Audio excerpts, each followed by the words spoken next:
अच्छा, अब हम करेंगे इसमें एजेड डेटर एनालिसिस। अब ये होता क्या है, उसके पहले मैं आपको एक चीज़ लॉजिक बताऊंगा।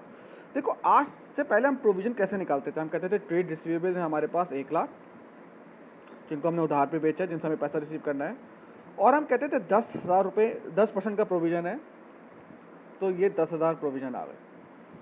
अब मैं आपसे एक सवाल पूछता हूँ, ये क्या है सर? ये ट्रेड रिसीवेबल है। ट्रेड रिसीवेबल क्या होता है? जिसको आपने उधार में बेचा है। इसका मतलब है इस 1 लाख में वो भी मौजूद होगा जिसको आपने 6 महीने पहले बेचा है, और वो भी मौजूद होगा जिसको आपने 6 दिन पहले बेचा है, बराबर, क्योंकि वो दोनों आपका ट्रेड रिसीवेबल है।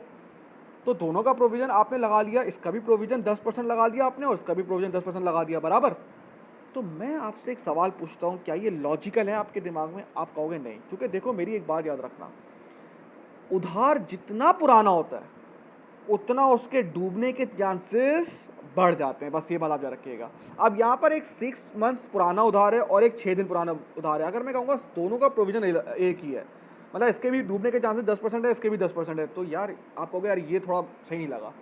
तो फिर हम लेकर आते हैं एजेड डेटर एनालिसिस, यानी कि डेटर की एज के लिहाज से हम एनालिसिस करते हैं। कैसे? अब मैं आपको एक सवाल करता हूँ। ये आ गया आपका मंथ्स ट्रेड रिसीवेबल और उसका प्रोविजन। जैसे 0 से 3 मंथ्स ओल्ड के जो आपके डेटर्स हैं वो हैं 50,000, और उसका प्रोविजन है 2%। 3 to 6 मंथ्स के डेटर्स हैं 80,000, इसका प्रोविजन है 5%, और 6 ऑनवर्ड्स हैं 20,000, और इसका प्रोविजन है 40%। इस तरह से इसने अपने पूरे डेटर्स दिए हुए हैं। अब देखो डेटर्स मिला के कितने हो गए? 1.5 लाख हो गए। लेकिन उम्र के लिहाज से, उसकी उम्र के लिहाज से डेट कितना पुराना है, हमने उसको एलोकेट की नहीं है प्रोविजन, क्योंकि डेट जितना देखो पुराना होता है उसका प्रोविजन बढ़ता है।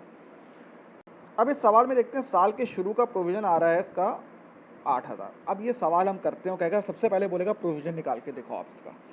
तो सही, अब हम कैसे प्रोविजन निकालेंगे? मैं इसी में कर रहा हूँ। जो आंसर दिया हुआ है 5 का 2% कितना हो गया? 1,000। 80,000 का 5% कितना हो गया? 4,000, और इसका 8,000। 8 4 12 13,000 प्रोविजन बन रहा है हमारा इस साल का। 13,000 का प्रोविजन बन रहा है। इसके वो आपको 2-3 मार्क्स दे देगा। अब फिर वो बोलेगा प्रोविजन फॉर डाउटफुल डेट निकालो। बेटा साल के शुरू का कितना दिया हुआ है? 8,000। साल के एंड का कितना दिया हुआ है? 13,000। बेटा तो इसका मतलब क्या हुआ? 8,000 से 13,000 हो गया, इसका मतलब है वो इंक्रीज हुआ है 9 10 11 12 13 5,000 से। बाकी वही है, डेटर्स में से ये प्रोविजन जो हम करते हुए आ रहे हैं। अच्छा, इसमें ये भी हो सकता था, वो कहेगा कि 80,000 में से बैड डेट एक मौजूद है जो हमने अभी तक माइनस नहीं किया। तो पहले आप डेटर में से बैड डेट माइनस करोगे, फिर प्रोविजन निकालोगे। बात समझ में आती है? बाकी सब इसका बिल्कुल वैसे ही है। Thank you.